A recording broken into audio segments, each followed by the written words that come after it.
The Knicks suck, and while now might seem like the time for a Bulls fan who spent the entire offseason talking about how the Bulls would be much better than the Knicks to brag, A, I don't really participate in the Knicks versus Bulls fan thing, I really just enjoy it from afar. And B, even though I did not believe that the Knicks would be as good as last year and did not think they'd be better than the Bulls, holy shit, I did not expect them to be this bad. The Knicks are currently the 12th seed in the Eastern Conference with a 13-16 record, which puts them on pace to win 37 games, which is 4 less wins than they got last year when there was only 72 games played.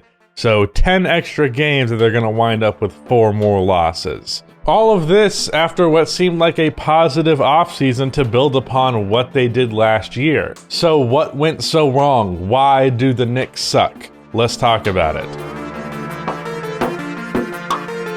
Before I continue on with this video, about half of the people who watch these videos are not subscribed, so if you fall at that 50%, then please subscribe. I'm trying to hit 200,000 subscribers by the end of the year, so your subscription will be much appreciated. I am just a little bit over 5,000 away, so seriously, please subscribe, trying to hit a major goal here. Also drop a like on this video, it only takes 1 second and makes a massive difference. So for the sake of simplicity, I am just going to list off all of the problems that the New York Knicks have, and then I am going to talk about those problems individually until the video is done and it's about like 10 or 12 minutes, and then I can get my ads and then I can retire. I was a little too honest, but let's do this thing. Evan Fournier sucks. The bench versus the starters. Tom Thibodeau's inconsistent coaching. The defense has fallen off of a cliff, and both Julius Randle and RJ Barrett have regressed this season. Some would argue they have regressed to the mean, but we'll get to that. So first on the list, let's talk about the defense, because to be honest, that is the biggest problem here by far. The New York Knicks last season were 3rd in defensive rating. This year they are 23rd, which is a holy shit drop off.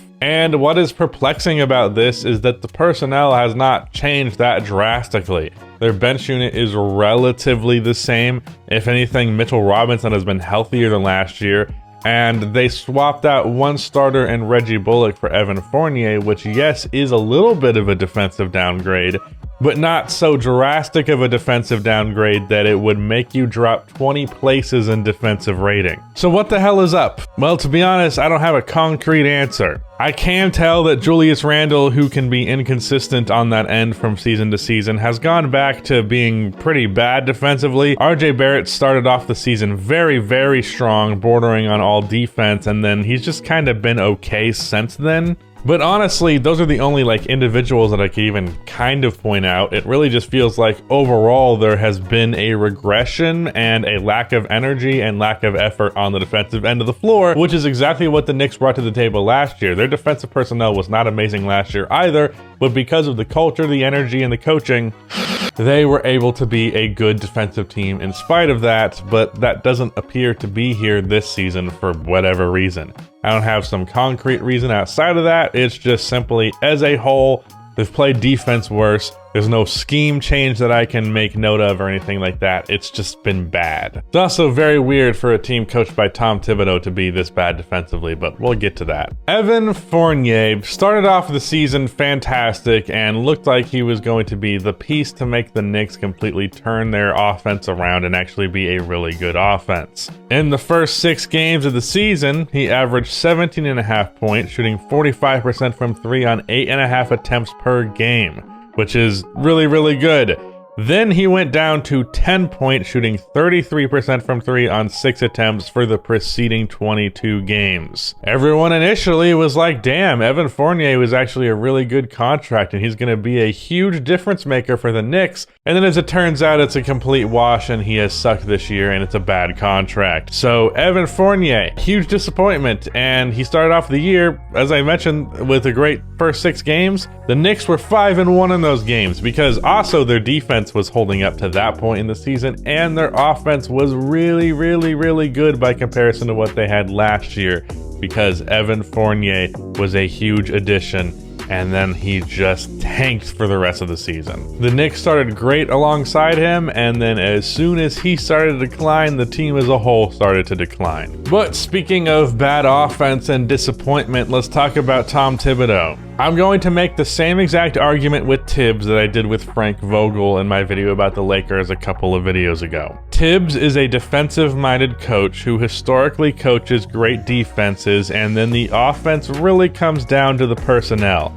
For example, when he was head coach of the Chicago Bulls in 2011, that team was Tibbs has the defensive scheme and Derrick Rose, you handle the offense. That's the exact same formula that he had last year with the Knicks. While I'm not going to act as though there was zero offensive game plan involved with the Knicks, it was nothing particularly complicated, and it was essentially just a Julius Randle show on offense, and then defense, Tom Thibodeau had that handled. It is a system that works. Maybe a system that has a cap on it, but at the end of the day, something that works. But this year, the New York Knicks suck at defense. He is coaching a poor defensive team. That means that he is not bringing any positive to the table, because you know he is not going to coach a great offense. So if the only thing that he brings to the table is defense, and the defense is bad, then he doesn't bring anything to the table. The same thing I said about Frank Vogel. Frank has a defensive reputation. If the defense is bad,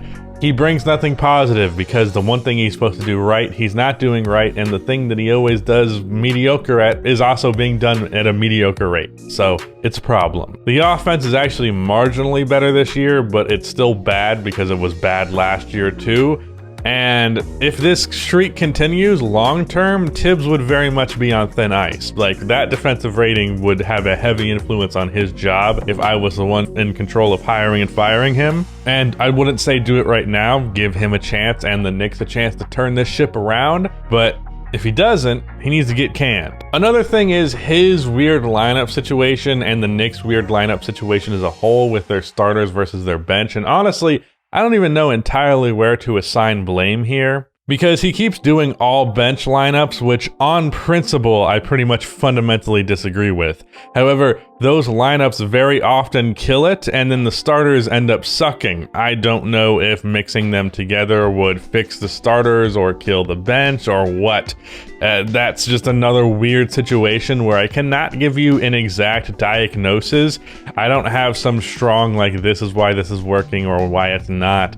It's just weird, and I know it's broken, but I don't know how, and I don't know how to fix it, but here I am, the guy telling you that it's broken. And then last, but definitely not least, both RJ Barrett and Julius Randle have regressed, and to me, they have regressed to the mean for the most part, although there have been some parts that I think they could still be better. Now, for RJ Barrett, I tend to be a little bit more charitable, especially because he's a younger player, and I just simply believe the New York Knicks have not properly utilized RJ to the fullest extent that they could. I do not think that the Knicks use him enough, and when he is being used, he's pretty much relegated to a spot shooter, which has never been his strong suit. That said, last year he did shoot 40% from 3 on 4 attempts per game, which is a very encouraging sign as a shooter. However, I knew for that entire time that that number was not real, that volume was an indication of the fact that he wasn't actually all that confident of a shooter, and that he just wouldn't be that great. Now, I don't believe he's a bad shooter, as evident from this year as he's been okay from 3. He's been around league average on passable volume, but the guy was not a great shooter as he shot like last year. Same thing goes for Julius Randle. Last year I said that Julius Randle's shooting just was not as good as his numbers would indicate. Now, that's actually a weird take to try and back up, because it's not really based on any kind of number other than maybe like previous season shooting numbers, and arguing that kind of leap is really unprecedented, which is true, but it's hard to make the case of like, hey, I know this guy is a worse shooter than he's shooting, but the shots keep going in. It's really just a feel thing. And, you know, a feeling is not a good argument in a structured debate. It's bullshit. It's thrown out the window. Facts don't care about your feelings. That was more Joker than Ben Shapiro. Actually, it was nobody. I'm not good at impressions. But you get my point. In a debate, throwing out just a feeling isn't really that strong of an argument, but at the same time, The feeling ended up coming true, and it's not just me who had that feeling. A lot of people were saying that all season. So that's exactly what's happened. Julius Randle's shooting has regressed significantly. Randle is shooting 34% from 3, 33% from 10 to 16 feet, and 31% from 16 feet to the three-point line. In comparison to last season, where he shot 41% from 3, 43% from 10 to 16 feet, and 41% from 16 feet to the three-point line. The guy has dropped off 10% from mid-range and 7% from 3, and that has resulted in him as a whole averaging 5 less points per game. I also will say that I noticed with the Knicks that teams are more consistently throwing double teams at him. It feels as though they finally figured out how to attack the Knicks offense, so that's another thing that could be throwing him off. To put it simply, I did not believe that Julius Randle was that dude as a shooter. And the thing is, the Knicks offense last year really relied on him being that dude as a shooter, and now he isn't. But that said, I don't think it's fair to attribute this as the main problem. I see a lot of blame being assigned towards Julius Randle and a little bit to RJ Barrett. But at the end of the day, the biggest drop-off for this team has been defensively. As I mentioned earlier, the offense has actually marginally improved in spite of all the struggles that some of their players have had. But the defense is where things get abysmal, and that was their bread and butter last year, and it just hasn't been a thing. So really, defense is the main problem, then it comes down to this stuff, and overall the Knicks are just a mess. Anyways, Bulls better. Bye.